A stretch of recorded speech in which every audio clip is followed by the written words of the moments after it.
and this is called Scan the Beach Cowards 200. But there are no cowards on the track here tonight, and no cowards up front, certainly. Roland Holt, Garrett Rainey to the green. We are racing at Daytona for the first time in Truck 200. Oh, there we go! Turn on the outside! That's the big one. That is almost everybody. Oh, they're still wrecking in the front! Holy cow. Oh, my goodness. Ellison, Patton, McKinnon, Holt, Gainey, Reynolds, Bartel, Zittel, Peterson, Leach, Houston, Salamone. Where do you begin? Sanders, Froman, Radel, Lehman, Bensey. Good God. That is almost everybody. We're going to get it done in regulation. 1 lap to go. Lehman and Michael behind. Out of shape, but the white flag is out. And that's going to hurt the outside line here. They were formed up, but it's 4 on 4. Top versus bottom. Who's going to be able to take it? It's Kyle Zittel leading the way. Fish with a bump to Bensey. Oh, too hard! Turn! There they go! It's a 2-truck race. And Joe Yakes squeezes through as well. Joe Yakes to third. It's state line teammates to bring it home to the line. Who is going to get it done? Kyle Zittel is going to bring it to the line to win it at Daytona. Ryan Dye stayed true to his teammate here. Oh my gosh! Zittel going underneath of Ryan Dye. And all the bad luck that we have given to Kyle Zittel. He ran so well in the Venom Truck Series this season and still only came away with a couple of top 10s. It wasn't fair. A blind knight that uses echolocation, viewing the dark, treacherous world through sound. Trapped in a dungeon deep, endangered by combatants, where hazards lurk around every corner. Make sound to have vision, or don't and be stealthy. Avoid impaling threats throughout the dungeon to escape. Engage with other prisoners. Rogue Knight I've been hearing about. Could you find the key and unlock my cell? Free them to fight back with more allies. Let's take this guy. The Dungeon Labyrinth has many paths and even more traps. Struggle through the darkness to find your freedom.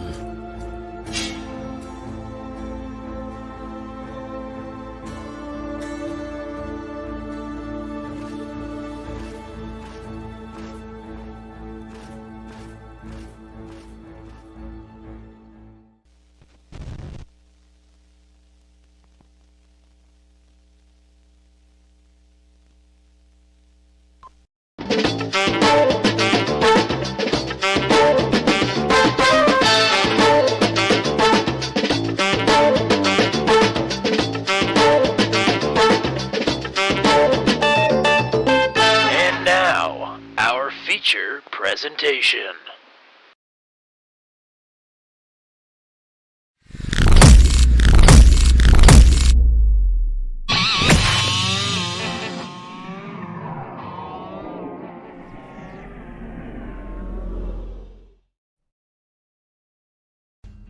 We have moved on from the Daytona debacle, if you will, last week to a much shorter track, but where the action is going to be just as hot. We are set for 200 kilometers tonight around Phoenix Raceway for the penultimate round of the inaugural championship for Truck 200.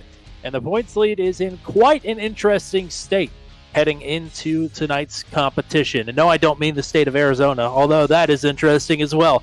Let's get it rolling here tonight on Turn 200 as it's the hosts with the most in Booth 200. It's Tommy Cook. It's Mr. Matt Williamson. And I think the drivers are ready for 124 laps around Phoenix here tonight. But are you ready? Boy, I'm about as ready as I'm ever going to be. I mean, this is the penultimate round. Our season here is coming to a close. And I tell you what, we are here in the desert, and we have some loosey-goosey setups here tonight. So this thing's going to be just as exciting as Daytona was last week. Let's go ahead and take a look at the points here with just 2 races left, including what lies ahead of us here tonight. Yeah, well, let's go ahead and take a look at that points graphic. We'll throw it up on the screen for you here. Joe Yakes has a pretty good-looking lead out here right now with just 2 races left in the season. Of course, with bonus points and a race win, the max amount of points, I believe, is 213 points. Is that right? Yep, that's. I believe that is correct. That'd be winning the race with leading the most laps, scoring the pole, and scoring the fastest lap. So theoretically, the most points that somebody can get is 213 points. Right now, Justin Michael is at 198 behind Yakes. Steve Roman, 284. So all Joe Yakes really has to do is have a couple of top 10, even maybe top 15 finishes here, and he should pretty much have this thing wrapped up. Of course, Steve Roman, TJ Bartel, Ryan Dyer rounding out the top 5 here, and Paul Ellison in 6th is nearly 500 points behind. Him and Gavin Sanders are right there in 6th and 7th. Andy Poliski, Will Salamone, and Kyle Zittel, who won Daytona last week, sits there in 10th, and Broke Guy Racing is still in the team points lead here. Yeah, the team points is quite interesting heading into this week, and I don't have a graphic for it, but there are 3 teams within less than 50 points of one another. I believe it's actually 43 from Broke Guy Racing down to Bandit Motorsports, who sits in 3rd. In the middle of those 2 is Hammer Down Motorsports. So 3 teams within 50 points of one another, and it's the top 2 drivers from each team that score points for their team in a particular race. So the team points is going to be quite interesting, and we'll highlight that more next week once we get tonight's action done and dusted. But let's not forget here, this isn't our first race in the 2023 Turn 200 season overall for us here on Turn 200. We had a Venom Truck Series race here. The finish of that race ended up being driver voted number 1 as the top number 1 moment of the Venom Truck Series Season 5. It was an unbelievable finish for probably all the wrong reasons. Yeah, I mean, it was a wild one for sure, and unfortunately, my overlays have decided to not work. That's good. Here again, so I'm trying to reset a couple of things here. So if I'm a little absent-minded, I apologize. Well, that's alrighty. I guess while you're fiddling with that, I'm gonna go ahead and do what you would normally do and give you some of the track conditions that we're looking for here. I think we're gonna end this race just before sunset. But the temperature in the sim is 85 degrees right now, and pretty sunny. I believe it's on actually just clear skies. So you would expect the track then to be a little bit hotter than it is, but it's only 92 degrees around Phoenix Raceway. Yeah, that's surprising. I mean, we're going to be in the sunlight here. I would expect it to get a little bit warmer, but I guess we'll have to see. I know these setups are already loose enough as it is, so I'm sure the drivers aren't complaining too much about a cooler temperature than we were expecting. And speaking of the crazy race with the Venom Truck Series that we had here, that came down to fuel. What is our fuel window here tonight? Yeah, the fuel window we're looking at is it's about 65 to 70 laps is kind of what we're thinking here. Although shifting is going to come into play, so that's something that we're going to need to pay attention to. And do not forget, last time we were here on stream with the Venom Truck Series, we had multiple people run out of fuel either with 1 lap or 2 laps to go or on the final lap. So that is something to keep in mind here depending on how this race plays out as far as cautions and everything like that goes. Alrighty, we are in the closing seconds of qualifying here. And the driver that is going to lead the field to green is the driver that needs the maximum points here tonight to get himself back into contention for a championship. And he'll be taking career pole number 4. He's grabbed his pole 4 times here this season. He's also won 4 races. That is Justin Michael of Bandit Motorsports. He will lead the field to green, but the driver who was fastest in practice, Roland Holt, starting to his outside. He's a second consecutive front row start for Roland Holt. Teammate to Justin Michael on the inside of row number 2. Actually, 2 teammates, both on row number 2. On the inside, it's Scott Patton, who, don't forget, won at Gateway, and James Lehman, who rallied for a 5th place finish late in Daytona last week. He starts in 4th. Ryan Dye, runner-up finisher last week at Daytona. He rounds out your top 5 starters here tonight with Andy Poliski starting to his outside. He's strong here. Dakota DeMain, good qualifying effort for him on the oval. He starts on the inside of row number 4 with Luke Peterson starting to his outside. Gavin Sanders and Michael Fish make up row number 5. On row 6 on the inside, it's Jeremy McKinnon, and to his outside, it'll be Brantley Gainey starting in 12th. Steve Roman and Garrett Rainey on row number 7, then with Will Salamone and Jeff Langston behind them on row number 8. Paul Ellison and the points leader on row number 9, Joe Yakes, starting in P18. 19th, Jeff Smith in the 96 truck, and starting to his outside, it will be Matt Houston in the 66 in 20th. On row number 11 on the inside, Adam Cantwell with Jacob Houston starting to his outside. Nathan Reynolds deep in the field. He finished 2nd here in the Venom Truck Series race in Season 5. He starts 23rd. Last week's winner at Daytona, Kyle Zittel, starting to his outside. Then it'll be Troy Thomas and not me on row number 13. It would actually, I believe, be Jeffrey Oakes who is going to be making his debut here tonight. Anthony Radel is back after debuting last week at Daytona. He starts in 27th. And Daryl Klotz, teammate to Jeffrey Oakes. Those 2 drivers will be making their first career starts here tonight.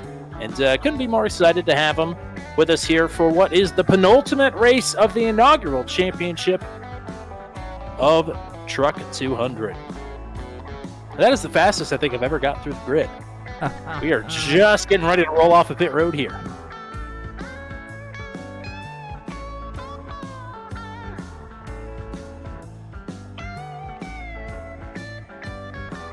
All right. What are your final thoughts and preparations here? We get racing at Phoenix. Well, I'm sure we're going to have a lot of action to cover here. I'm hoping I'll be able to cover it in full force because I am really struggling in the overlay department here. I've done just about everything I've had to do previously to fix this thing, and we're not quite there yet, so I'm going to continue working on that, but you go ahead and call the action. I'll still have the cameras rolling, and we'll try to get these overlays going as quickly as possible here. The overlays sure don't treat you very nicely, do they? That's all right. Well, it's just interesting because they work right up to the race time, and then all of a sudden I click off of them, and then they don't want to work anymore, so we'll see. The 2 drivers that have started on the front row more than anybody else this season, it's Justin Michael with the pole on the inside, Roland Holt starting to his outside. 124 laps. And we are green in Phoenix. Not a great start for Holt there on the outside, and here they go. Dogleg is open here tonight.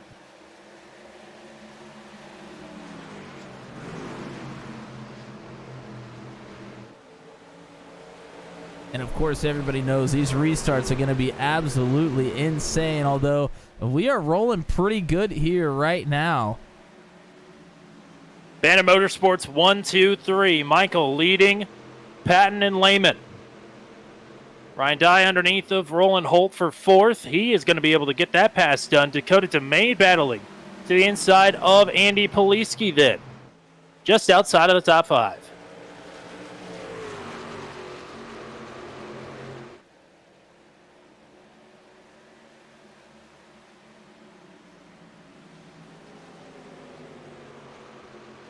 Top 3 closing together here.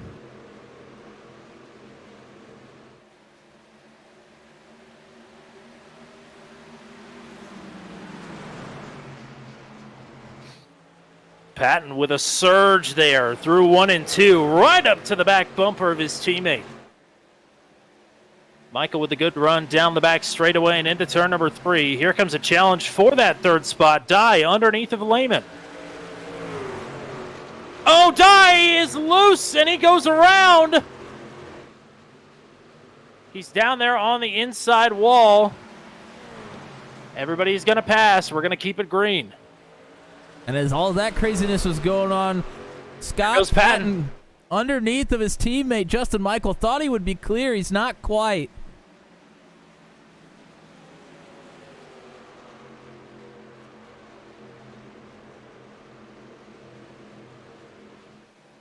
Patton to P1.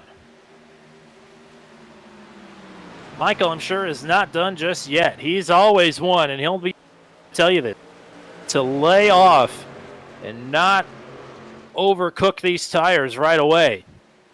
He did it to Patton at Gateway. Let him take the lead, be out front for about 10 laps, and then he came roaring back to life.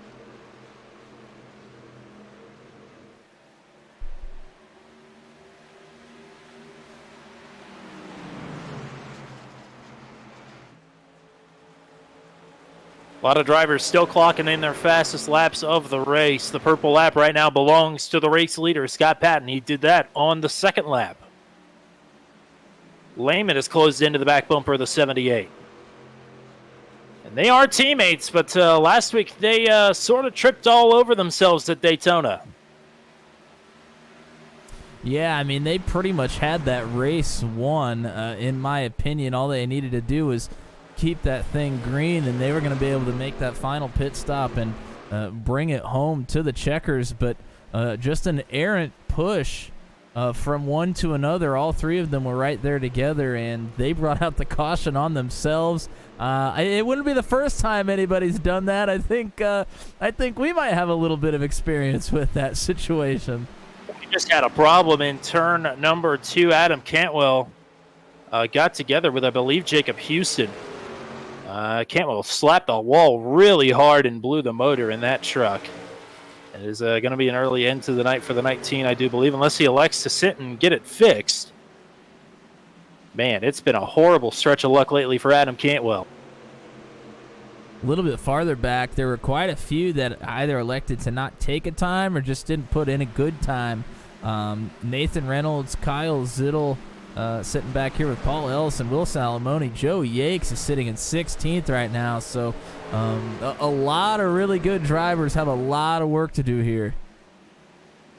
There were quite a few drivers that picked up 2 X's on both of their qualifying laps and didn't get to posted time.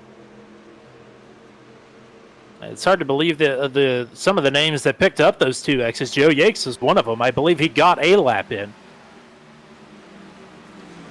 But he is certainly starting 18th, a lot further back than I think he'd like to be. Oh, in trouble! Sanders has turned around! Michael Fish, Luke Peterson, Joe Yakes gets through. He bops the 10 on his way through, though. Oh, and they're still stacking up. Houston tagging the 5 truck of Jeffrey Oakes, and it is a parking lot.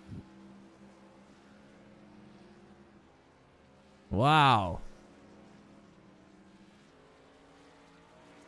Well, I'll see if my replays want to work. My cameras are still working, so maybe still will be able to rack up a replay here. Let's take a look.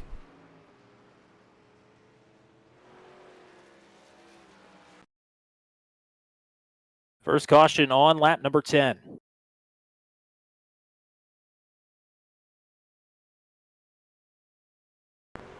I couldn't quite tell where the starter. Looks like it's going to start from McKinnon and Sanders.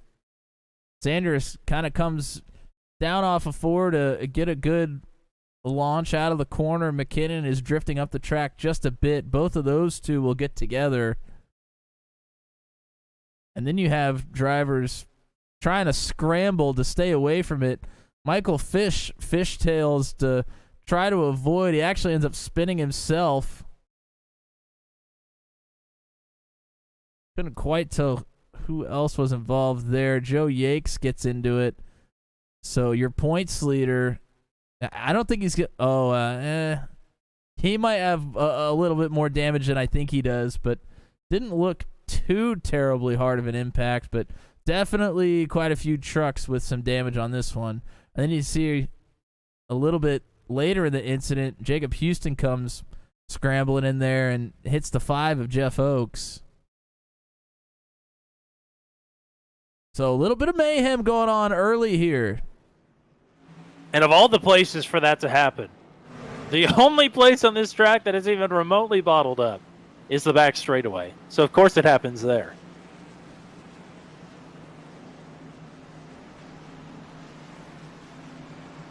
Joe Yakes came down and got service one time and is back out on the tail of the field in 16th.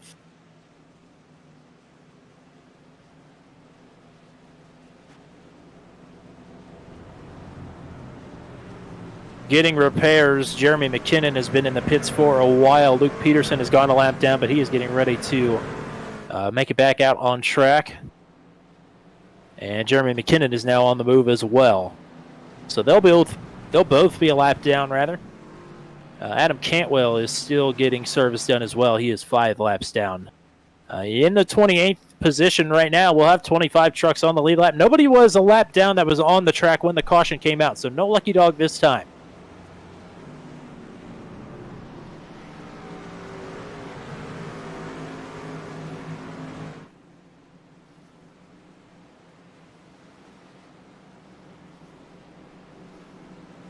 I'll go ahead and give you, since we're still having some ticker problems, I'll go ahead and give you a full field rundown here. Scott Patton leads James Lehman and Justin Michael. 1, 2, 3 Bandit Motorsports, but Michael has fallen from 1st to 3rd.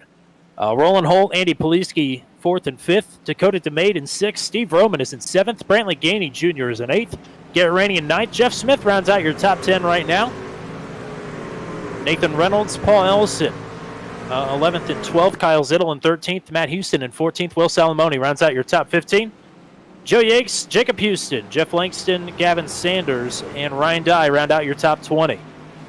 With Jeff Oakes, Daryl Klotz, Anthony Radel, Troy Thomas, and Michael Fish rounding out the drivers that are on the lead lap here through the 25th position.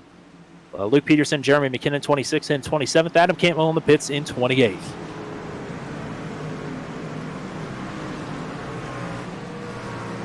Gavin Sanders just blew up, and the green flag is back out. Well, remember Sanders, he hit the wall pretty darn hard, so he surely has some engine issues. Maybe just trying to nurse that thing for the rest of this race. It's not going to end up working out. Michael gets back up to 2nd, puts Lehman to the outside, and while they're battling, teammate Scott Patton is rolling away. Oh, contact further back. Somebody got into the back of Kyle Zittel, and they both did a whale of a job to hold on to it. Gavin Sanders has made it to pit road. We're going to stay green.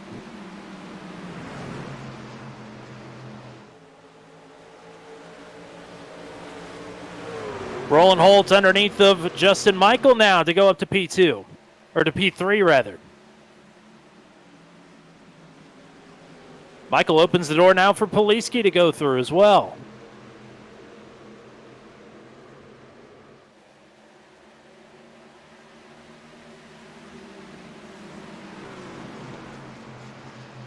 So Poliski now will go through up to 4th.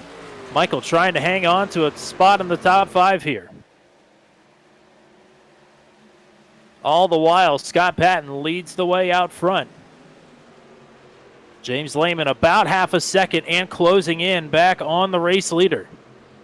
Actually, now he's halved that this time by. And Roland Holt is trying to catch up as well. Yeah, Adam Cantwell exiting the pits. Go ahead.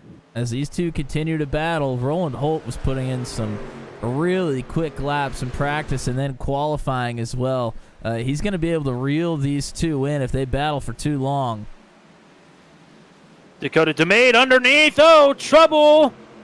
Oh, we got a big one there in turn number 1. Old turn 1. Turn 3 now. Caution is out. And it actually didn't develop like I thought it was going to, but it was still a multi-truck accident. So the caution is going to fly. Jeff Smith was the first one I saw go around. Jeremy McKinnon, I think, was involved in that one as well as Ryan Dye and Daryl Klotz.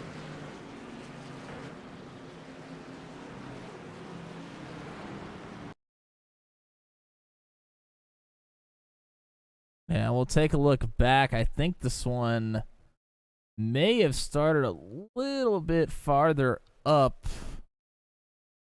See if I can find who this is here. Oh, and it's going to start with Jeff Smith and Zittel. Let me rewind this here.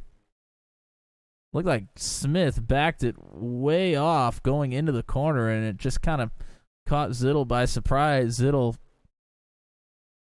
gives him a little bit of a shot here. And Zittel came over the radio, and I can attest. He said that I didn't pick up an X or anything. I wasn't sure if I actually got into you or not. So Smith gets sent up the racetrack, and Ryan Dye's going to take some damage from it. So certainly a hairy situation. I think caution may be warranted there. It certainly could have been a whole lot worse.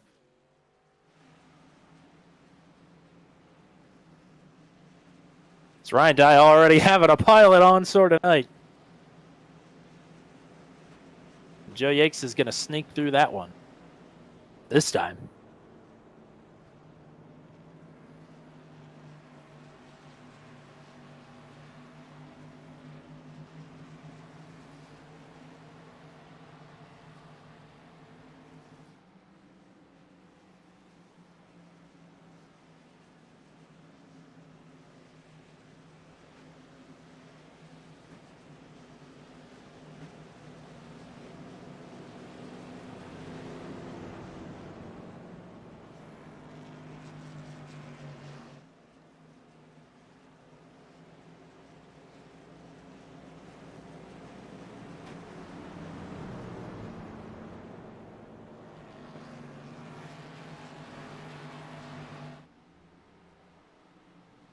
Well, partner, how's it coming in the ticker front there? Well, I'm not good.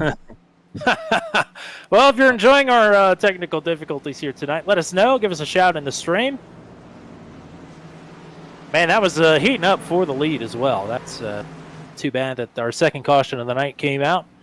But that'll happen, especially early in the going here. We are 21 laps into our 124-lap race at Phoenix. Round number 9 of the inaugural season of Truck 200. Scott Patton leads the way.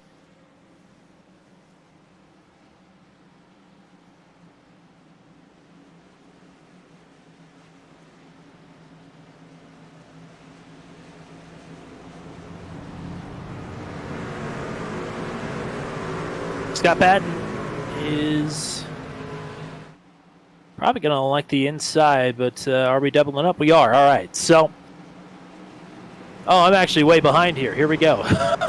Sorry about that.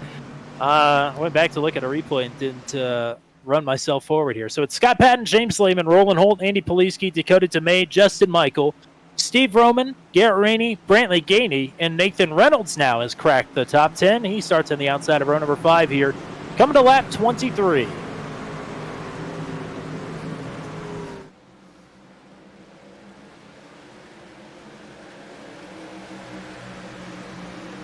Another great start there for Scott Patton. And here comes Roland Holt on the inside. Holt trying to squeeze Lehman up the track. Lehman is going to get the run. Nearly gets up under the wall down the back straightaway. Side by side heading into 3. And somebody we really haven't mentioned a whole lot, Andy Poliski in the 32 has made his way up to 4th place. He's up a couple of spots here. Lehman back to 2nd. Holt back to 3rd. Poliski now looking underneath of the 50 for that 3rd spot.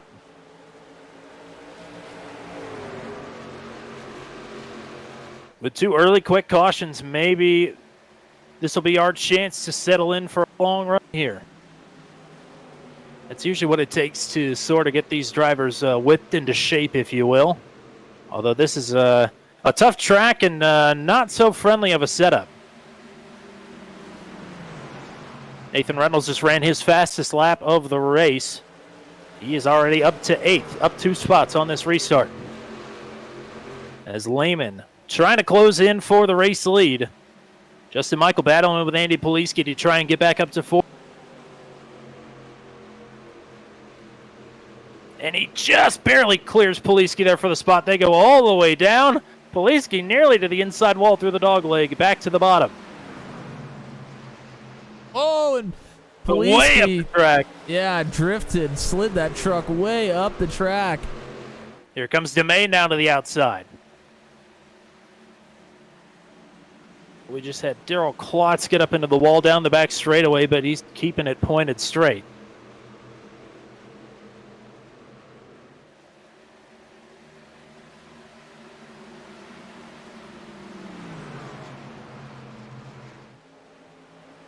As not even half a truck length separates teammates in first and second, and Roland Holt, once again, deja vu. It's closing right up to this battle.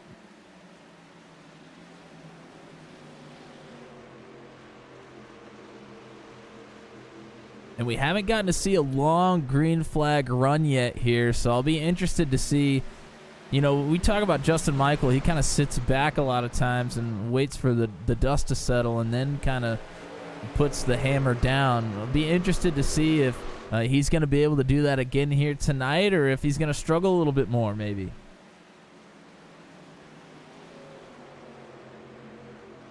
Most of the trucks wrapping the bottom. I think Poliski's starting to lose the handle on his truck just a little bit. Here comes Garrett Rainey now to challenge for the 6th spot.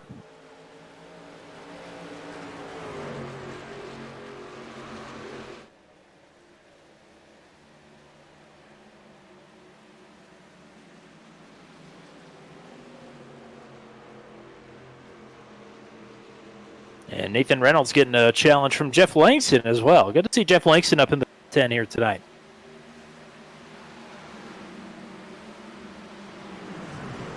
Yeah, Jeff Langston sporting a really good-looking paint scheme here. I like the look of this truck a lot. We've got a couple of drivers who are sporting some new schemes here this week. And Gavin Sanders was one of them. Unfortunately, he is out of this race, disconnected session, which is really too bad. He was on quite the roll until up until last week at Daytona, and his bad luck is sort of carried over. Not sort of, it has carried over tonight. A little bit farther back, Brantley Gainey was way up on the high side of the track. He's lost a couple more spots here. He's down to 15th. Oh, James Lehman just had a big wiggle. That's going to open the door for Roland Holt to go through up to P2, or at least he's going to try as they enter turn number 2. Turn number 1, I don't know. I think the dog leg should be turn 1, and that should be turn 2, but whatever. Roland Holt's up the 2nd. That's the long short of it. Lehman now is going to have to contend with Justin Michael, his teammate. So maybe, like we said, is just lying in wait, keeping those tires in check. The problem is now he's over a second behind Scott Patton in the race lead.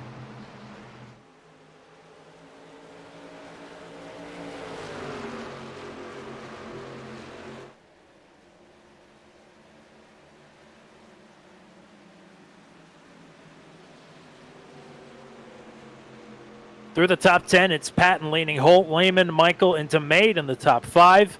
Poliski, Rainey, Reynolds, Langston, and Zittel, your top 10. As we are working lap 34 of 124. We went back green on lap 23. And remind me, what was the pit window again here tonight? Pit window, we're looking at about 65 to 70, depending on... the shifting might play a factor into that. Might be a little bit less. So some people might be just staying in 4th, looking to stretch it out. Others being a little bit more aggressive with their driving style may not be able to go as long with the fuel run. So, but about 65 or 70 laps is kind of what we're thinking here. And they might be able to make it the rest of the way from there on one more stop. Or am I tripping? Partner, I'd love to tell you. I don't know. I'm tired of doing math and doing strategy. I'm trying to salvage overlays for the second half of this race still. Jeff Smith has gotten his meatball clear. Just as that happens, Jeremy McKinnon has gotten a meatball.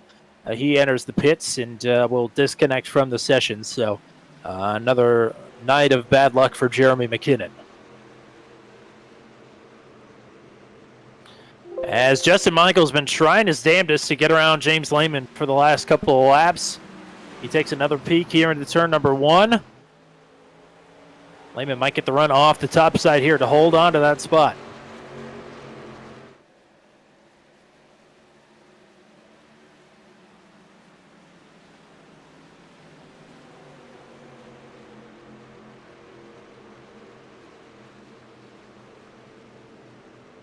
Advantage right now for Patton over Roland Holt is about 0.8 of a second, and there goes Michael through on Lehman. Just as the cavalry arrives, Michael is going to try and pull away from the 05 and go join at least the battle for second, if not the battle for the lead. Nathan Reynolds trying to get underneath of Garrett Rainey. And no, Adam Cantwell has just lagged out of the session as well.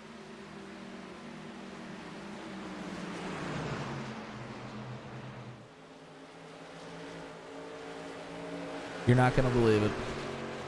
Are they back? They're back. What gives? I'm not even going to ask. I'm just going to be happy. I'll tell you after the stream's over. All right.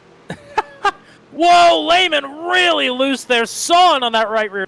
I don't know how that thing didn't come around on him. But now Dakota DeMade is going to challenge to his outside. Well, this is kind of what we were expecting. We talked about it a little bit earlier, how loose these setups, or I should say this setup is. And you can see it happening right now. We're starting to get some lappage on these tires, and Lehman is struggling with it.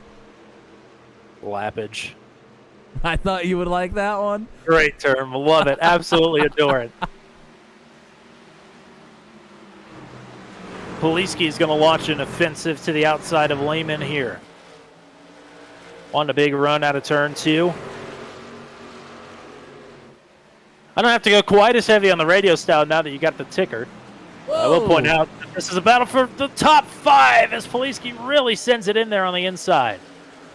Farther back, Kyle Zittel absolutely pulled his truck off the wall way down to the bottom. I'm not sure exactly what happened there, but it was a wild maneuver. And that is going to let Jeffrey Oakes slip into the top 10 in his debut race here tonight. So good to see the Mopa Motorsports up in the top 10 already. And not only that, in the top 10 after being involved in that first pileup. Yes. His teammate Daryl Klotz has not fared so well here tonight. He's been involved in an accident and gotten up into under green. But there is still time for recovery as we've got a battle for second maybe, and not anymore. Justin Michael up to P2. Yeah, Roland Holt was utilizing the outside line there. I'm not sure if that was by design or maybe just got in there a little too hot. Michael ends up going through on the bottom. More problems for Jeff Smith. After getting the meatball cleared, he is right back in the pits with another meatball.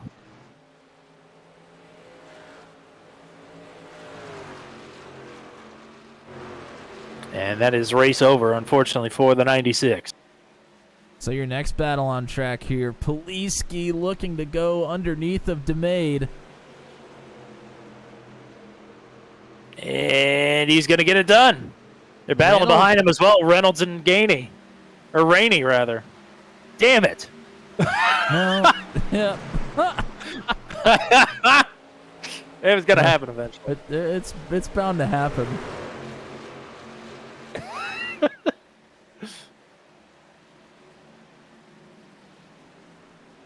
And I thought Reynolds was be able to complete that pass, but he's still fighting tooth and nail with the 13 of Rainey here.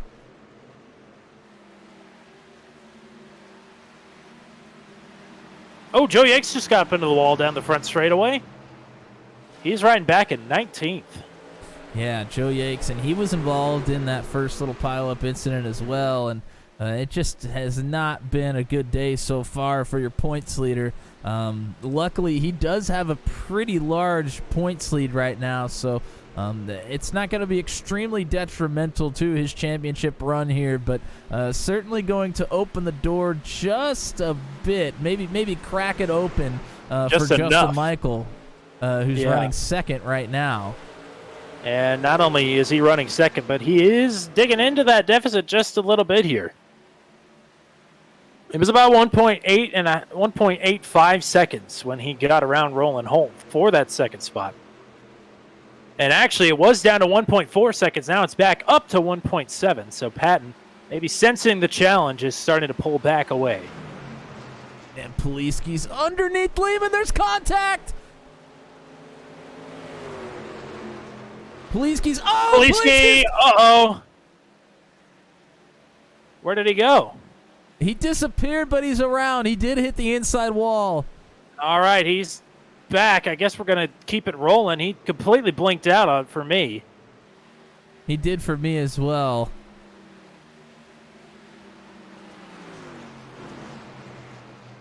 Well, that was really unfortunate timing for that.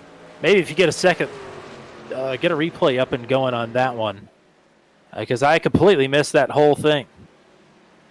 Well, he shot to the underneath side of Lehman and just, I don't know if he drifted up or Lehman kind of came down. I didn't get that great of a look at it, but there was contact between the two of them. Oh, we got trouble down the back straightaway. Derek Klotz, Troy Thomas, caution is out.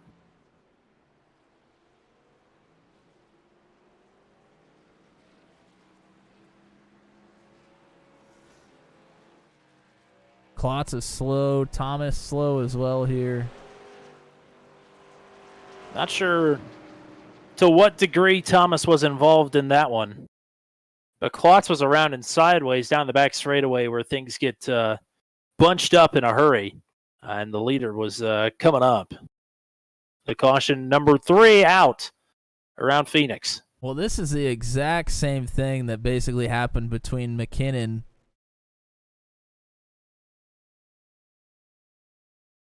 or with McKinnon earlier. Troy Thomas just gets into that left rear of the 14 as they're coming out of turn 2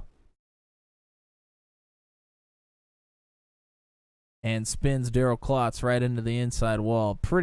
Almost the exact same situation we had happen earlier with Jeremy McKinnon. Leaders are on pit road. Just about everybody is in the pits right now.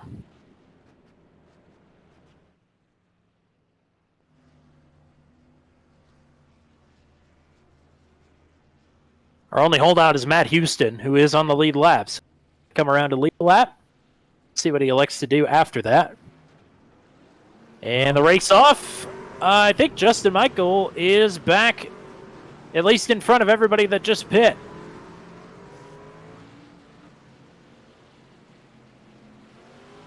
Patton comes out in second, Holt third.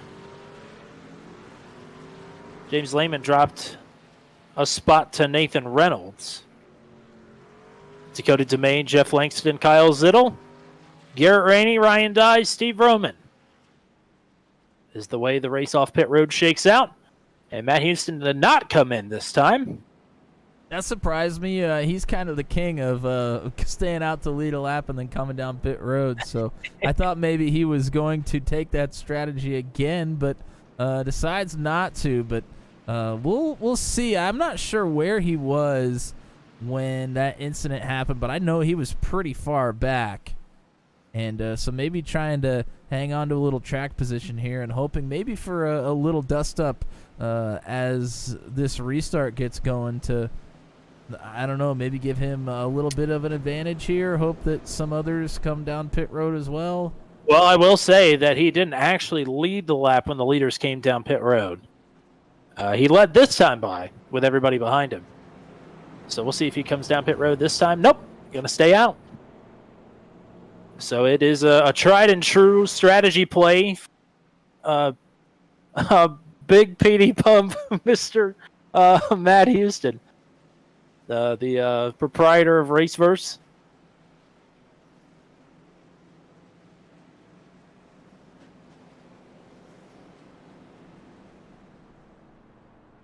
All right, so this pretty much, boy, I don't know. They might be able to make it. All the way. That's going to be a bit of a stretch, though. If you want to try to make it, I don't think you're going to be shifting down to third at any point during this run. God, we're right back to where we just were with the Venom Truck Series here at Phoenix. Although we didn't know how close we were last time. This time we know it's going to be very close. Yeah, we kind of thought they would have enough in the tank last time around, and we were wrong. But here, we kind of know what the deal is, and they're gonna have to really stretch it if they want to make it on this one. Well, here's the deal: we've got 24 trucks on the lead lap. 23 of them have fresh tires. The only holdout is Matt Houston, who leads the field to green here, coming to the restart on lap 55.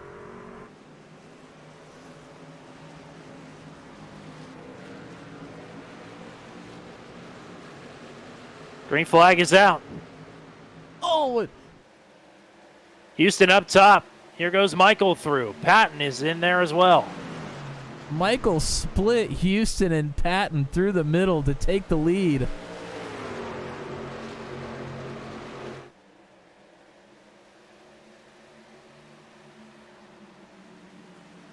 And Patton is all over the back of the 78. Oh, Dakota DeMade is around. No, he saves it. How did he hang on? Michael to P1, Patton in second. Nathan Reynolds up to P3.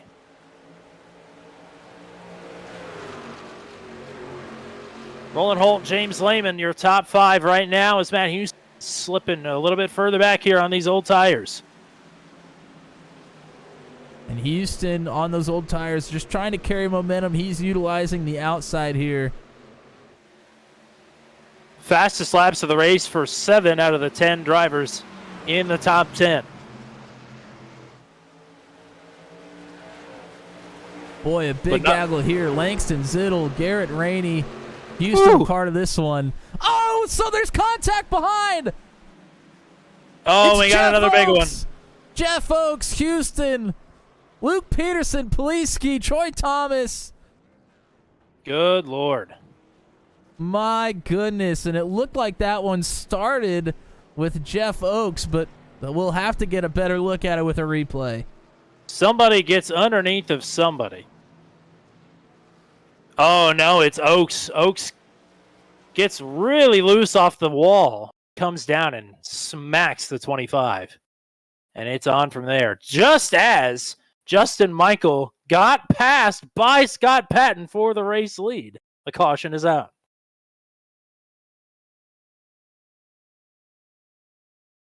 Here you see the number 5 up there by the wall, gets really loose. He's trying to save it, but the rear end of that truck just gets real wide and slaps the 25 of Salamone.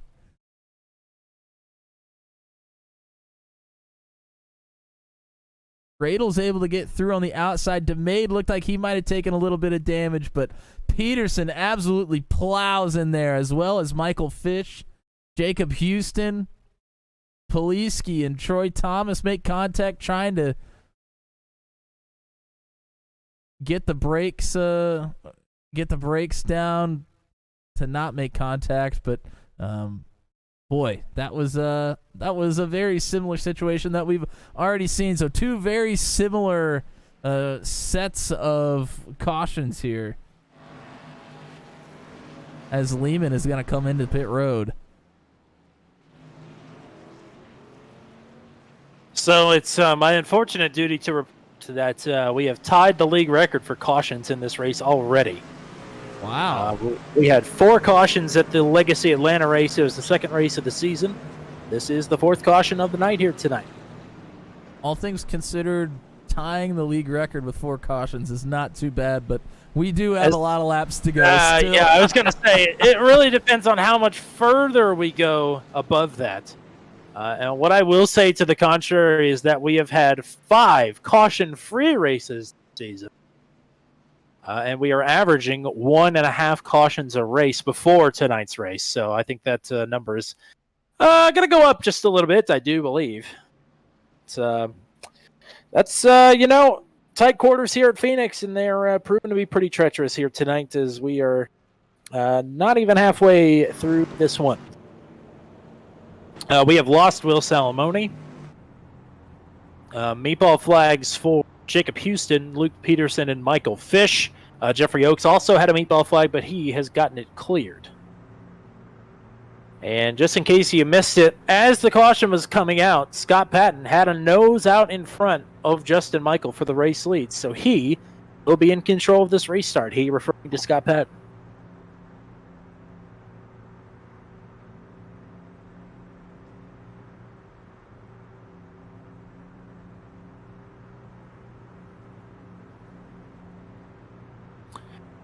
And I believe everybody has elected the inside for the restarts.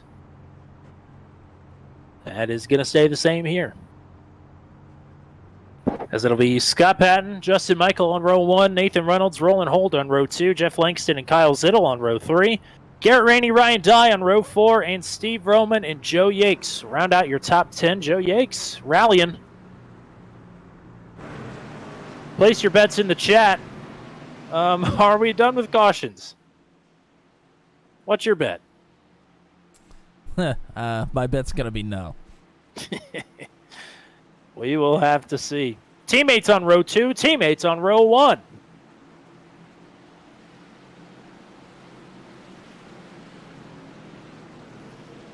Green flag is back in the air. Oh, and Michael pulls the same move. Pulls down right in front of Reynolds. Oh, there's contact in the back.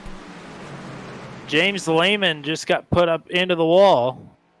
Absolutely stuffed it into the wall there.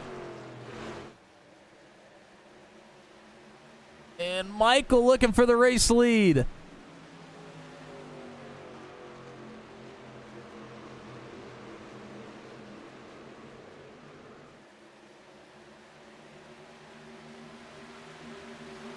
He's getting a little chippy over the radio. His teammates are duking it out side by side for the top spot. And Langston's gotten around Holt to 4th also.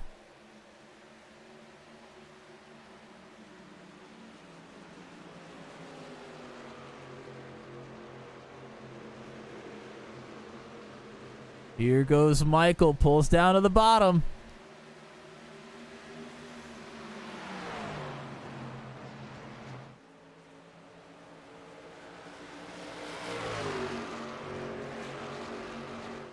Patton fighting back on the top side.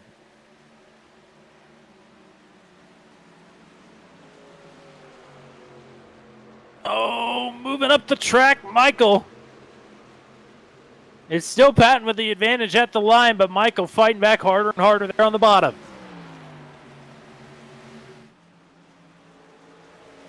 The one thing about these two fighting so hard is they're going to burn up their tires faster than anybody else running side by side, although Roland Holt has fought back to get side by side with Langston here as well.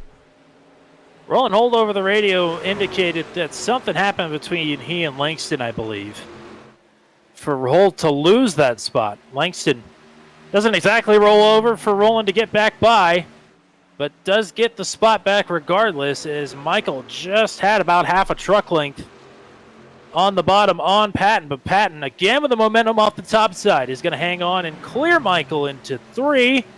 Doesn't clear him down, though. Going to continue to battle side by side.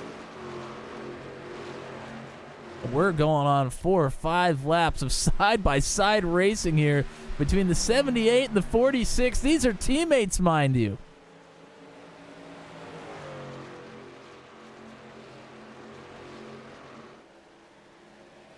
Cleared. And cleared down. You were talking about if this was going to be the last restart or not. Jeff Smith hopped in the chat and brought up something that's been talked about heavily in real-life NASCAR racing here as of late. Yeah, the old respect factor. Yeah, it's been a bit hit or miss tonight, to say the least. Certainly a couple of instances where some better driving standards could have been had.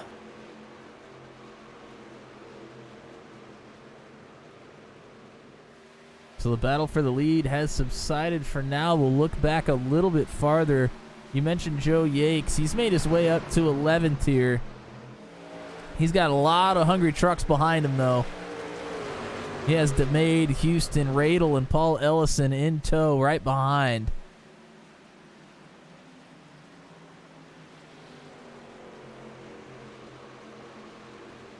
Roman working on the 22 of Gainey around the outside.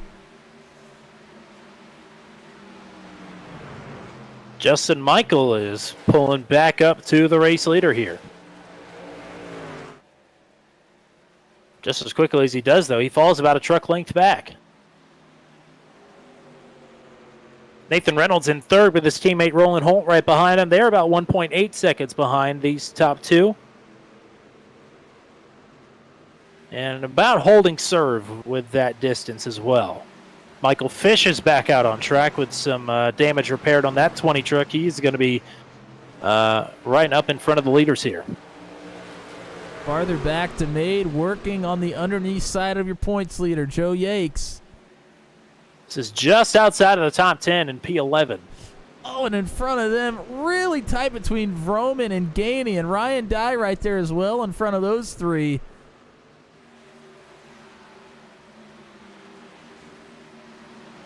This is a group that's gonna battle tooth and nail.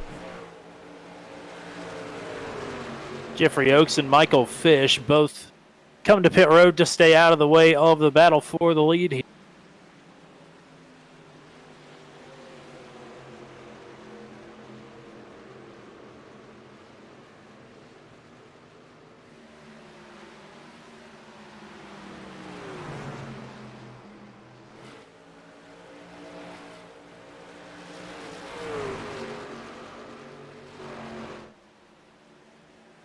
Coming to lap 74. It's been these two for the most part up front all race long. Scott Patton, Justin Michael. Is anybody surprised? I don't think I am. I don't think you probably are either, although Roland Holt showed a lot of speed early, but he's had a couple of things happen, so his run has subsided for the time being. The gap between Reynolds in third and Michael in second is about 1.8 seconds.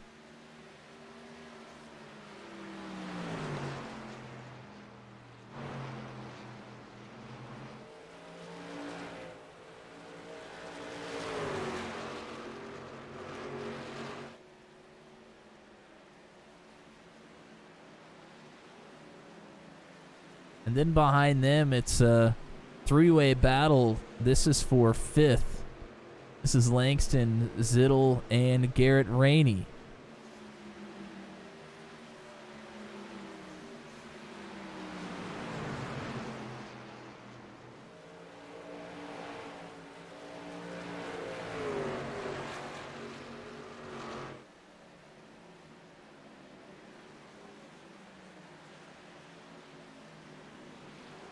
Tommy, I think I'm going to do a little kickpot cam here for the folks at home.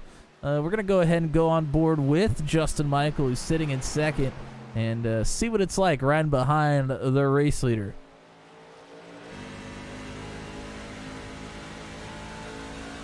Gather some data for us. Tell us if they're shifting in and out of these corners here.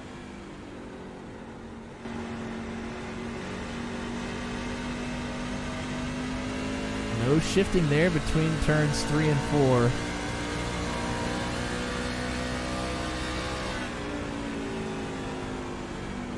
And we know it's tight on fuel.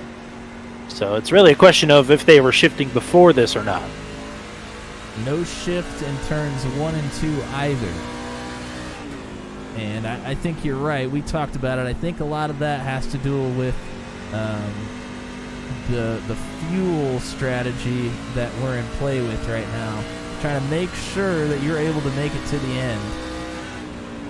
And I think you might not shift for quite a while until you know that you're safe, and then maybe go for it if you feel like that's going to be an advantage for you. But it's starting to get dark around the track here, but the track temperature has only come down by 1 degree since the start of the...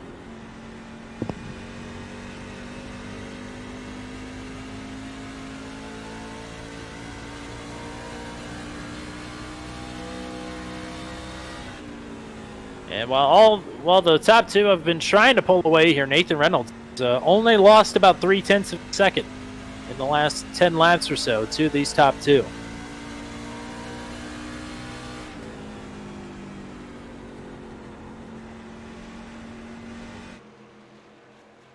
So if these two start to back up, Nathan Reynolds might be able to capitalize. Quick look through the top 10 here. Scott Patton leading Justin Michael, Nathan Reynolds, Roland Holt, Jeff Langston up in the top 5. Then it is Kyle Zittel in 6th, Garrett Rainey in 7th, Brantley Giddy in 8th, Steve Roman in 9th, and Ryan Dye rounding out your top 10. Points leader Joe Yakes just outside of the top 10 there in P11.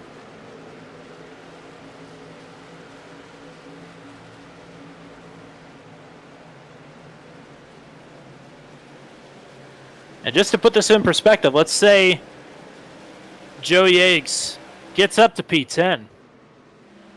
He is going to lose, I believe, 85 points to Justin Michael. At least 85 points.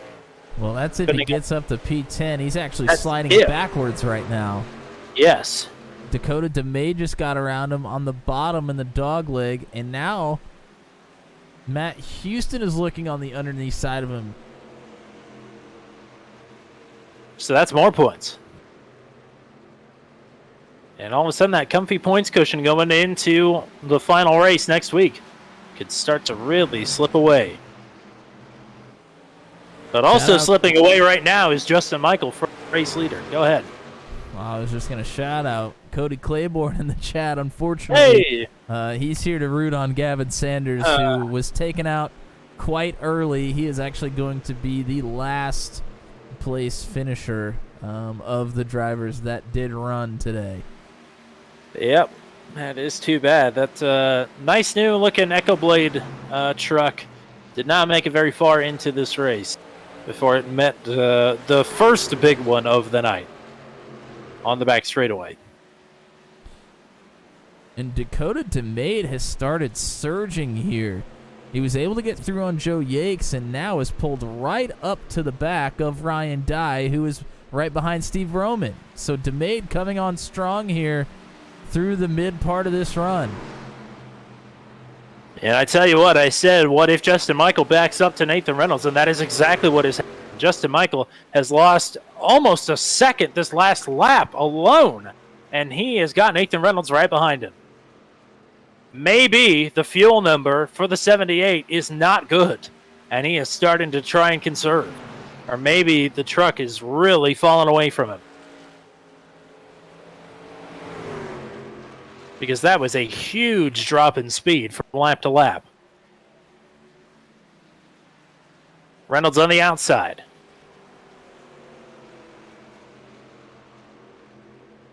And he is going to get around him. Not clear just yet. Now he's clear. Well, we're talking about a drop in speed with him. This lap was almost half a second faster than his previous, so he must have had a big moment there on that previous lap.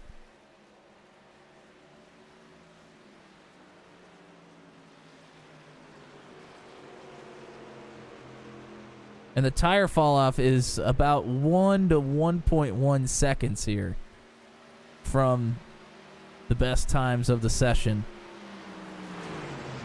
Yeah, 27.054 was the pole time for Justin Michael. And last time by for Scott Patton was a 28.578.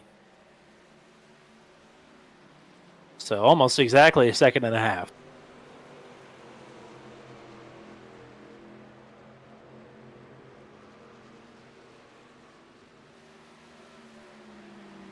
Looks like the fastest lap of the racing session, about a 27.4.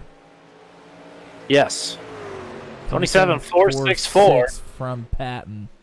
And there's only one driver, actually make it two drivers, that have also clocked a 27.4 this session. Ryan Dye is in that mix.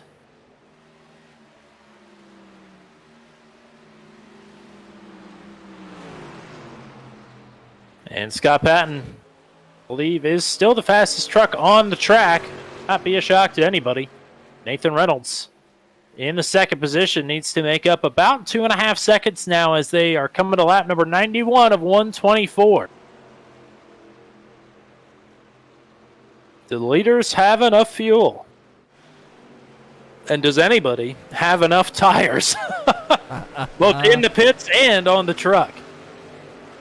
It's starting to look like Scott Patton's getting a little bit squirrely there with the back end of that one. Well, we're getting pretty deep into this run. It was already a loose setup. Tires are starting to fall away quickly at this point. DeMade is looking to the bottom of Ryan Dye here. This is a battle for 10th. DeMade low through the dog leg.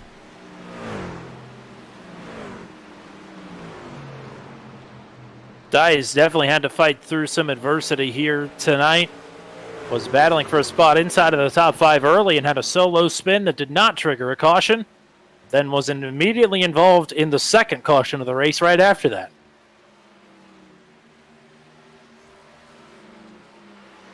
DeMade not able to make it work that time. And now we'll look at Roland Holt. Man, you can see Michael's, the rear end of that truck was stepped way out. And not in an uncontrollable fashion. That is just how these trucks are driving here on old tires. And on new tires. I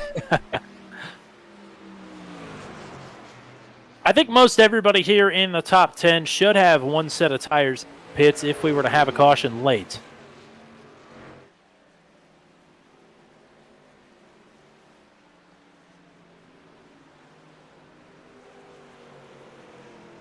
I wish we had a tool in the tool belt for that as well. Michael is way loose there.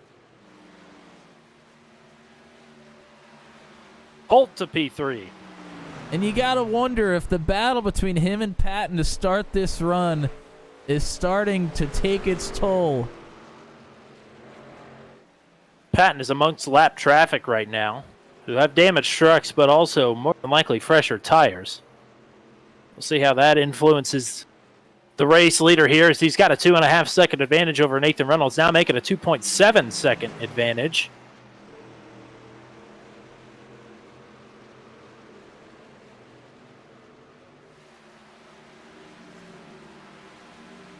We're going to go back to this battle farther back in the pack again. It has not subsided. Rainey, Dye, DeMade, Houston, all still right here together. 4 trucks for the final 2 spots inside of the top 10. And just to point out, Joe Yakes was in the mix with these guys, but he has slipped all the way back to 16th. He is third from the bottom of trucks on the lead lap here.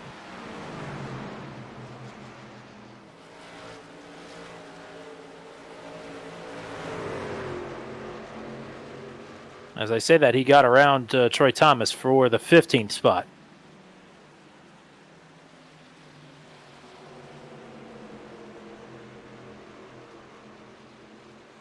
Oh, Rainey up into the wall a bit on the front stretch. Dye is going to go underneath. DeMade looking to go underneath here as well.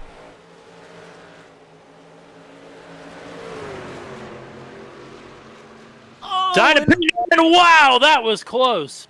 Houston got incredibly loose out of turn number 2 as well. He dropped a spot. Poliski sticking it 3 wide contact. And Houston around the caution is back out.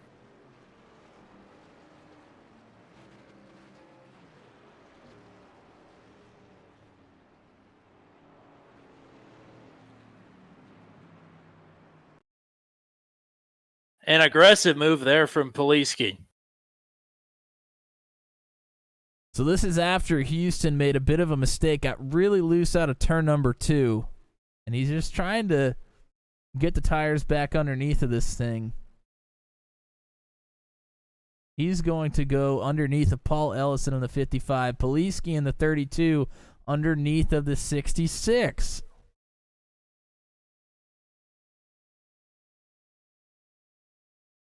and there just wasn't much room. I don't think Houston really expected Poliski to actually be right there on the bottom. He kind of came down the track just a little bit.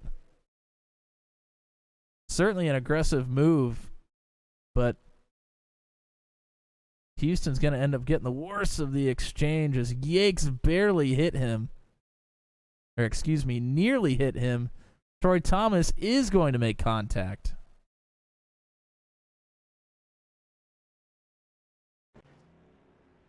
Leaders on pit road.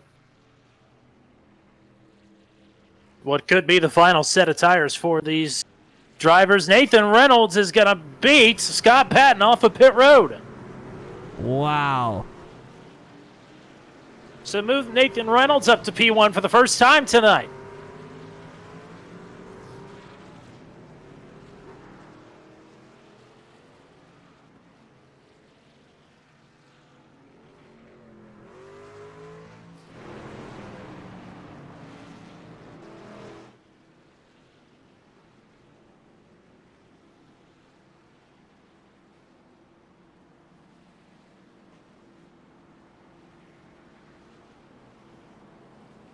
And look who's sitting there in third as well. Jeff Langston with the good pit stop. I don't want to talk about Jeff Langston because I don't think we've given him anything good this season in Truck 200 anyway. I was going to say, he's had pretty good luck in the Venom Truck Series. It is, I mean, if there's ever been a polar opposite situation from one league to another, I think Jeff Langston has experienced that.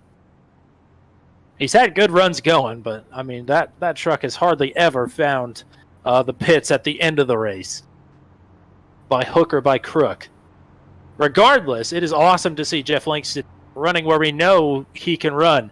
Remember, he was one of those two trucks that ran out of fuel at the end of the race, or one of the three trucks, rather, that ran out of fuel after the race, or coming to the white flag, and in the Venom Truck Series race here. Well, I can tell you one thing. They're not going to have to worry about it here. Nope, not no mo. Not no mo. That is, I believe, Michael Fish out in front of the race leaders here. He's going to get one of his 23 laps back. A lot of trips on and off pit road for It's Mike here tonight. One thing that might have came into play there with those pit stops is how much fuel people were taking. Some may have elected to take a little bit more just in case we have green-white checkered situations. Some may have taken just enough to get him to that white flag and the checkered flag. So might have had a little bit of a quicker pit stop. Well, we've already had a league record 5 cautions here tonight. And something tells me that we may not be quite done with it just yet, coming to 21 laps to go. Nathan Reynolds out front for the very first time here tonight. Scott Patton, the dominator of this race, still has work to do there on the outside of the front row. Jeff Langston, Roland Holt on row 2. Reynolds with a great jump on the start. Patton did not get a good restart. He is back to 4th already as here comes Michael to the inside of Langston for 2nd. Wow. Michael carrying a lot of speed through the dogleg there. Cleared Langston. Just barely clear. Here comes Patton out of the inside of Langston for 3rd.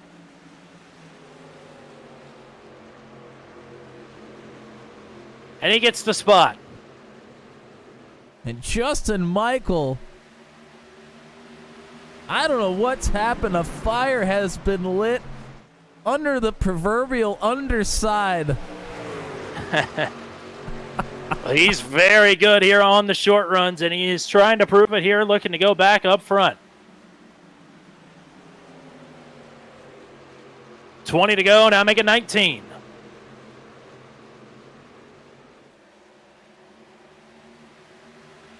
Justin Michael. Oh, there's contact farther back, it looked like. It's Poliski again involved.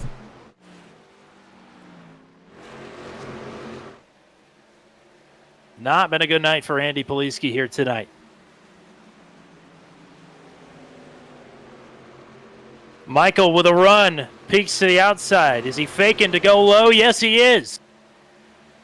Challenge for the lead. Patton is drawing in on this battle as well. Now Joe Yakes! Rainey! Caution is out.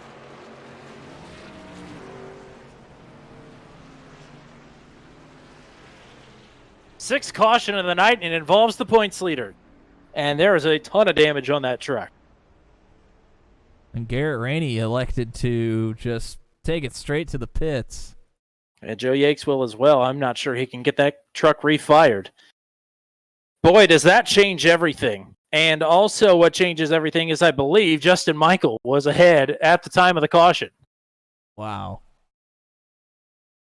All right. Paul Ellison outside. Garrett Rainey middle. Joe Yakes inside. Through the dogleg here. And Joe Yakes just expected Rainey to go farther up the track. I don't know if he didn't know that Ellison was there, but Joe Yakes just comes up and hammers to 13, it looked like. Let's rewind just a little bit here. I want to take a chase view of this one. And yeah, certainly just expected Rainey to go farther up the track. And Rainey gets clobbered. So Joe Yakes, your points leader, has had a tough night here.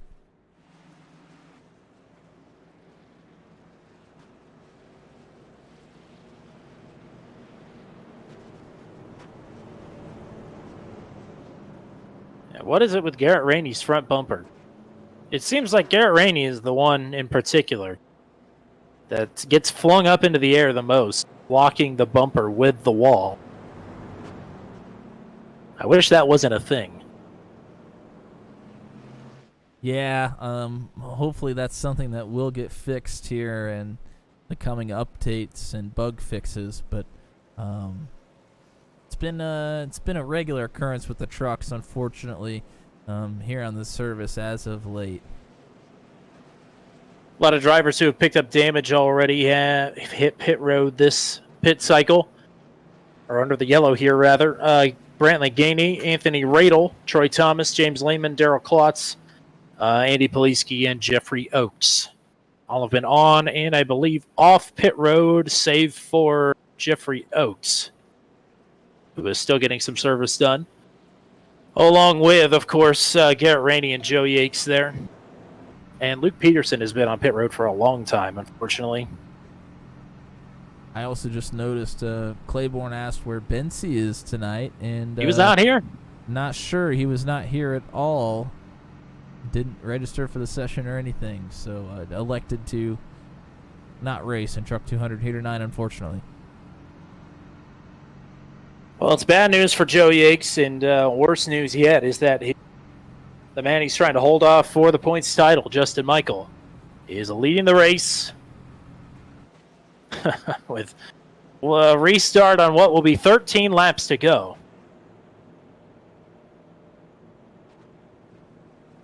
And I think this is benefiting Justin Michael. You mentioned seems to be really good on a short run. He struggled on that one long run we had. Mightily. And I wouldn't say that would come into play inside of even 15 laps to go, or maybe even 20. It was when we got 20 plus that he was really getting hurt. But it may be looking up 78, unless Scott Patton or Nathan Reynolds have something to say about it. We're about to find out. It's a restart at Phoenix. Anything's going to happen here. Yeah, everything just about has happened already. 17 trucks on the lead lap. Justin Michael, Nathan Reynolds, Scott Patton, Jeff Langston, Roland Holt, Ryan Ty, your top six. As we're coming back to the restart.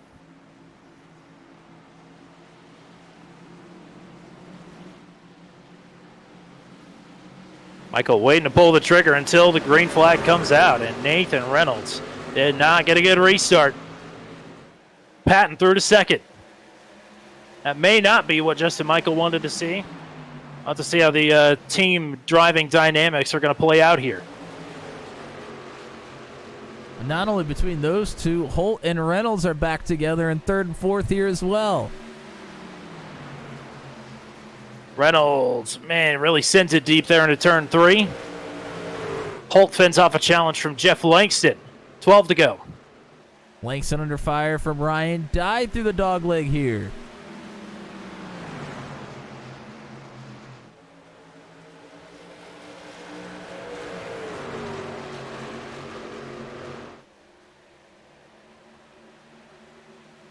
Oh, and a little bit of contact between Zittel and Radel. Radel scrapes it on the outside wall.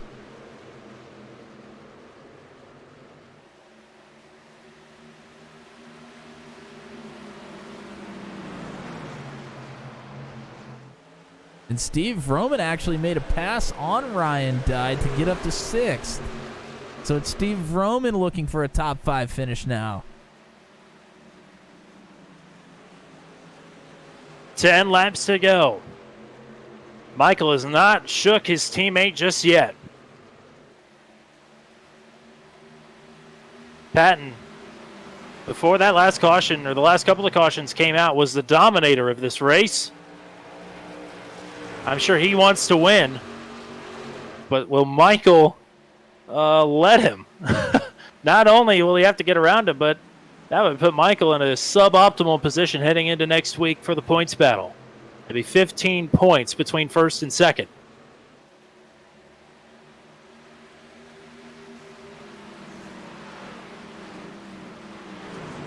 Farther back, a lot of jostling for position through the dogleg. Vroman underneath Langston now, trying to take that 5th spot away.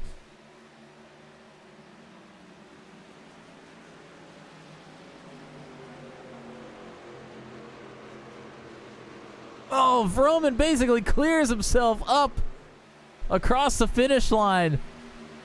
Those two are teammates, by the way. Racing hard. They know each other well. Truck length and a half between the top two. The gap is growing.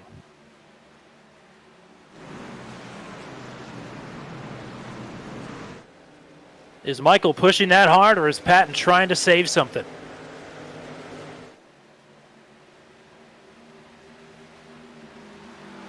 We've seen these two battle hard before. If Patton can get to him, I don't think it'll be any different. Oh, and Michael nearly put it into the outside wall there. He is pushing hard. That answers that question. 7 to go.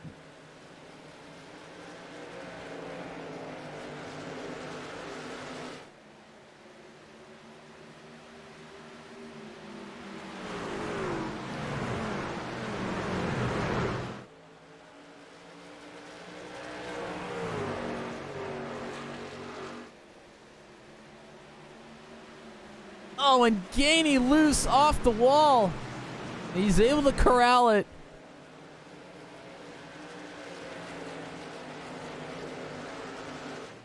Michael, 1,000th of a second quicker that last time by. These two are in step with one another.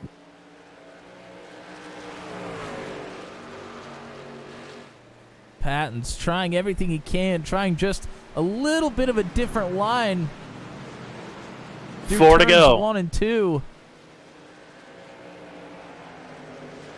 Michael through the dog leg. Patton to follow. And just about everybody's using the dog leg here in the closing stages.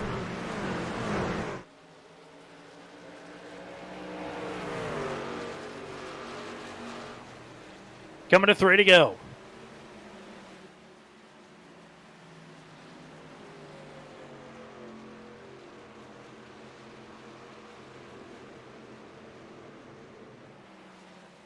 Patton digging hard. He is making up time.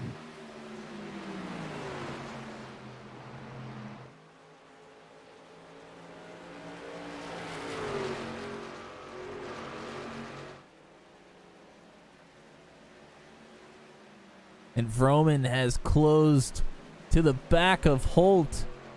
He's inserted himself into the battle for 3rd. 2 to go. Advantage Michael that last time by. But Patton is hanging right there. 2 trucks around. We're going to keep it green.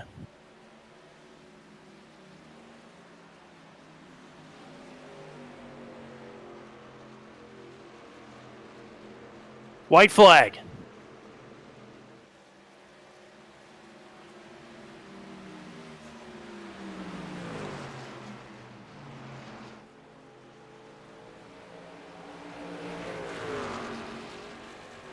And what will be a big swing for the battle for the championship. Justin Michael is going to hang on for win number 5 on the season at Phoenix.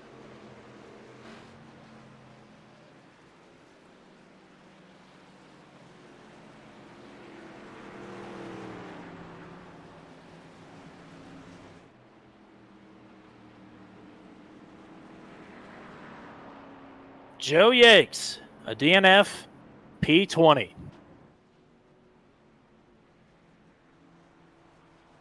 Justin Michael, don't think he led the most laps here tonight. He does come away with the purple lap and the pole.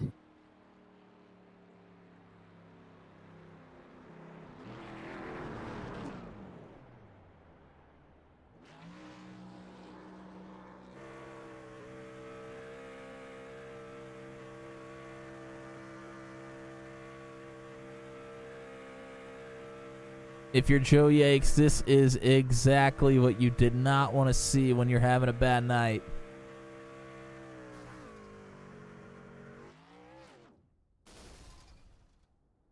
And that's it. It's blown up. The classic celebration from Justin Michael, blowing that engine every dang time. TRD hates Justin Michael because he blows up all their motors. All right, let's give you the full finishing rundown here before we get to our podium interviews. It'll be Justin Michael hanging on for that 5th win of the season. Scott Patton then will rather be on the middle step of the podium here tonight. How about up 20 spots to finish on the podium here tonight? Nathan Reynolds. He worked for it here tonight, and maybe could have come away with a win there with a little bit of a different and a better restart there on the last one. We'll talk to all 3 of these gentlemen here momentarily. Roland Holt is going to get a top 5 finish tonight. 4th place for Roland Holt. Awesome run for him. And let me go check. I think I can click on the right tab here. I believe that is his best career Truck 200 finish. Actually, it ties his best finish at Pocono. So 2nd career 4th place finish for Roland Holt. Steve Roman going to get another top 5 here tonight. Jeff Langston also has matched his best career Truck 200 finish with a 6th place finish. Actually, no, that is his best finish. He finished 7th at Iowa, so 6th place for Jeff Langston tonight is his best. Brantley Gainey will finish in 7th here tonight. Anthony Radel, a top 10 for Anthony. How about it? He's up 20 spots as well. So awesome run for Anthony here tonight to finish 8th. Ryan Dye then will get a top 10 after all of his early problems. And Paul Elson will round out your top 10 here tonight. Andy Poliski, another driver who went through the ringer here tonight, will finish in P11. Dakota DeMay then will finish in 12th. Kyle Zittel in 13th. Darrell Klotz in his debut here tonight will finish in 14th. And Matt Houston, the last truck on the lead lap, in P15. Troy Thomas 2 laps down in 16th. Him and James Lehman both got into each other there coming to the white flag. They did not get to finish the race. They finished 16th and 17th. Jeffrey Oakes, I believe, is running at the end. He finishes in 18th. Garrett Rainey then will finish in P19. Joe Yakes in 20th. And that spells big trouble for Joe Yakes. We'll talk more about that once we get through our podium interviews. Michael Fish is going to be the last truck running. Actually, no, he's not, but he's going to finish 21st here tonight. Luke Peterson came back out on the track right at the end of the race. He will finish in 22nd, 61 laps down. Will Salamone then in 23rd, Jacob Houston 24th, Jeremy McKinnon 25th, Jeff Smith 26th, Adam Cantwell and Gavin Sanders 27th and 28th, all DNFs from 23rd to 28th here tonight. Alrighty, it's time for podium interviews. And a lot of ruffled feathers here tonight. But I think we're going to have a couple of happy drivers here. We'll have to see if this man is one of them. Nathan Reynolds is going to finish on the podium here tonight in 200. Welcome back to Booth 200. It's nice to have you up here on Monday. Talk me through that last restart there. That was me, just doing the best I could at probably one of the tracks that I love but doesn't love me back. Without a doubt, this is probably one of my top 10 worst tracks, and I knew I was in trouble whenever that last yellow come out because I have no short run speed here. Everything I do is based on long runs, and just try to hold on and go as hard as I can because those two guys up in front, they are the ultimate competitors and very tough to beat. Matt, what do you got for the Intimidator here? Well, you were up 20 spots today through pit strategy and just good old-fashioned passing and racing. You went up 20 spots today. On that last pit stop, when you were able to get the lead from pit stops, was that just taking less fuel, do you think? Why do you think you had a better pit stop and you're able to get out in front there? I don't know. I've last few weeks over in Venom I'd struggled with pit stops, and that's something that I'd kind of been working on. And I had a pretty quick stop into the box. I did take a little less fuel trying to tighten the truck up for a shorter run there to the end, so that may have something to do with it a little. But it surprised me to get out front in the lead, and that caution fell at a very bad time. And ultimately, I don't think that it was the reason that I ended up losing, but I felt like he probably would have gotten by me later on. But just holding on. Well, let's not leave it all doom and gloom. It's been a pretty exciting week for you and some of the boys over there in the truck series. But let's get some shout-outs going for tonight. Let's get a little bit of love for you. Yeah, as always, NASCAR Report and RJ over on Instagram does a lot for my channel early on, and I got my name out there, Nitro Racing Setups, and those guys and everything that they've done for me, my wife, and tonight my teammate Roland. I tried my best to give him a podium, and I'm pretty sure Steve probably didn't have a clue what was going on there, but I moved up top to let Roland pass so he could get in here for an interview, and he brake checked me and gave it back to me. So shout out to him for for not taking what I was trying to give him there. Well, it's your fourth start here on a Monday. It's your second podium, so you're batting 500. That's got to be pretty good. But we're going to see you maybe for Auto Club next week to finish out the season. That is the plan. I'm coaching T-ball with my son, so as long as that doesn't interfere, yes, I plan on being here. All righty. Well, we look forward to it, and hope we get to see you down the stretch. But congrats on the podium here. Thanks, guys. I appreciate it. All righty. Your P2 finisher here tonight is Scott Patton. Welcome back to Booth 200. It's really looked like on that long green flag run there that you had something that Justin didn't. What do you think you were doing differently than Justin to be able to pull so far away from him? We were chatting back there. I think it's just the long run speed, and just we agreed that he was a lot better on the short run, and I was a lot better on the long run, and that's kind of how it played out. And obviously, with the ending on the short run there, with the 10-lap run, I had nothing for him. But yeah, I think just saving tires, and these flat tracks are kind of my jam. Being my home track is up here in New Hampshire, so it's kind of a sister track to Phoenix here. So I don't know. I just kind of float in the middle of the corner, carrying some speed in the center of the corner. I think helps the tires quite a bit. That seemed to be beneficial throughout that long run. We were pulling away from the entire field until we unfortunately saw that caution with however many it was to go. I think the first one was like 20, 25 to go. And that kind of spoiled our party. Well, that pretty much answered my second question. Matt, what do you got?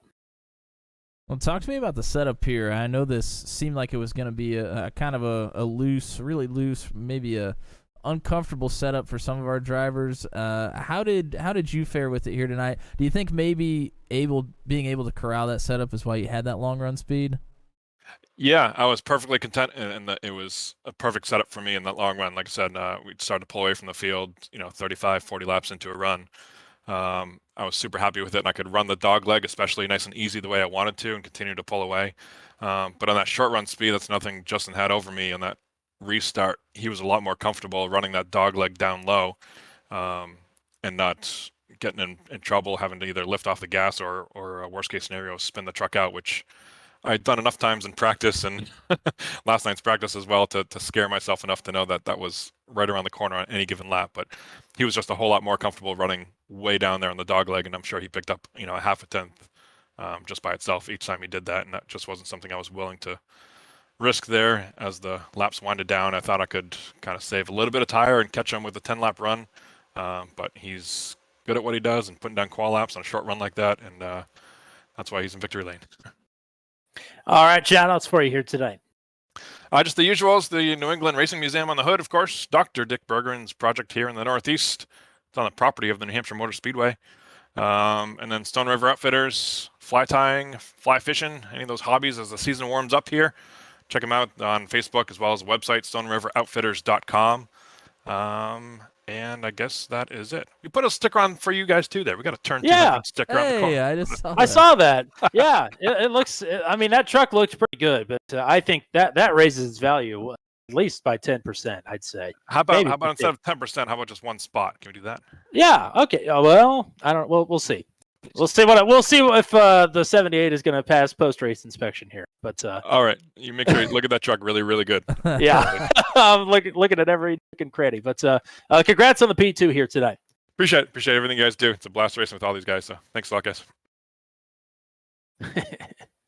Love it.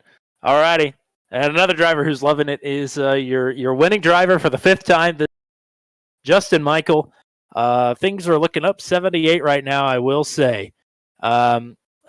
Talk me through your race, man. It was all over.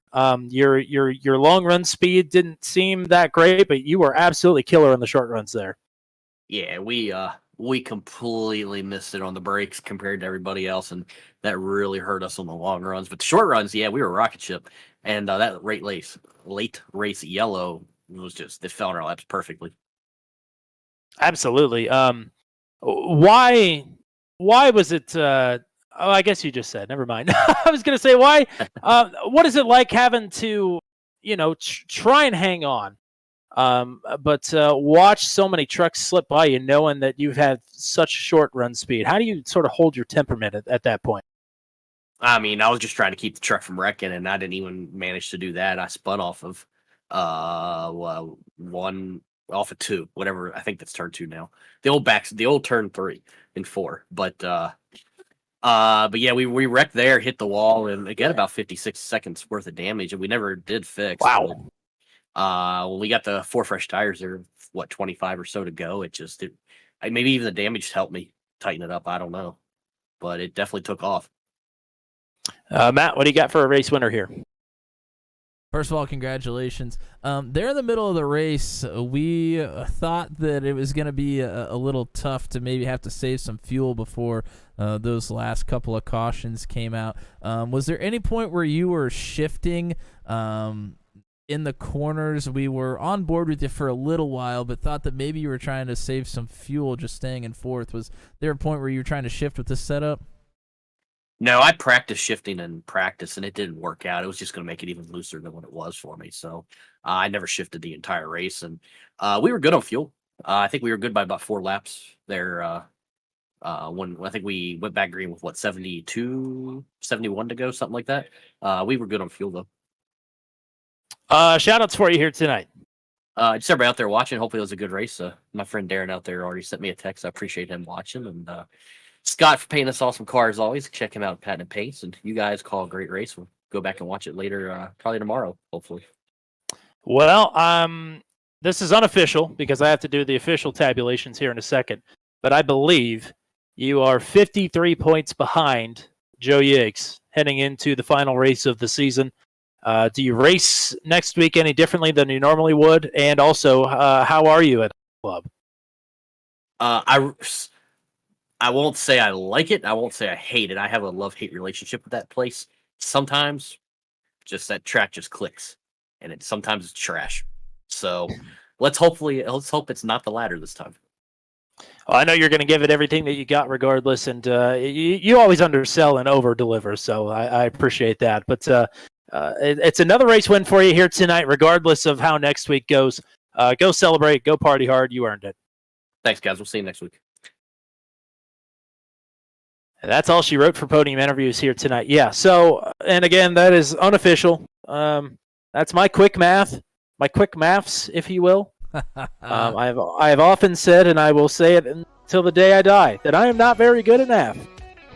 But it looks about the ballpark of 53 points is what Joe Yakes has to work with over Justin Michael for next week. And that is certainly a lot less comfortable than what it was at the start of this race for driver number 87. Yeah, it was nearly a 200-point advantage. And after a DNF with a late race incident, finishing 20th, a large majority of that lead has gone by the wayside, and Joe Yakes is going to have to bring his A game here. I think definitely a top 5 will probably get it for him, but that's a tough ask. We have some new drivers showing their faces here in Truck 200. The field is just getting ever more competitive week by week. So it's gonna be a tall task for both Justin Michael and Joe Yakes next week. Those two will be fighting for our first Truck 200 championship here. And the field is getting more competitive. They're also getting a little more upset with one another as well. After tonight's race, that shouldn't surprise anybody. But they just have to keep it together for one more race without some sort of nuclear explosion that wipes out the league and all of Southern California. So we will see if they can do that. Anything else you want to say to close out the penultimate race of the season here? First of all, as always, thanks to the chatters here and everybody that watched Truck 200 from Phoenix. We had Jeff Smith and Cody Claiborne in the chat tonight, so thank you to you two. Unfortunately, I didn't really want Jeff Smith to be in the chat because the only reason he was there is his race didn't go as planned. But I'm glad that you stuck around and talked with us for a little bit afterwards anyways. And also just want to apologize for some technical difficulties there for about the first 30, 40 laps or so of this race. I promise you I was trying my hardest to figure that thing out. I was a little bit absent-minded and absent from the broadcast for the first little bit, but luckily we were able to get it put together for everybody, so thanks for sticking with us. Alrighty, that is all we're going to have for tonight. Keep your eyes peeled for some news before we come back on air because we will have it. And also keep your eyes peeled for another edition of what was at least a somewhat well-received opener of a series, the Retro Racing Roundup, this Friday, where we will cover the 2008 Brickyard 400.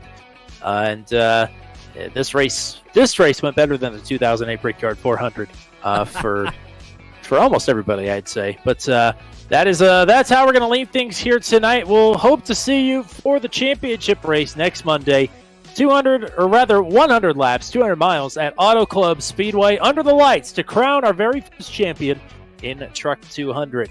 But for the greatest stream producer of all time, the one and only Mr. Matt Williamson, I've been Tommy Cook. Until we meet again here on Turn 200, we say so long from Phoenix Raceway, where Justin Michael cuts a big chunk of points out of the deficit. And we've got a points battle on our hands next week at Auto Club.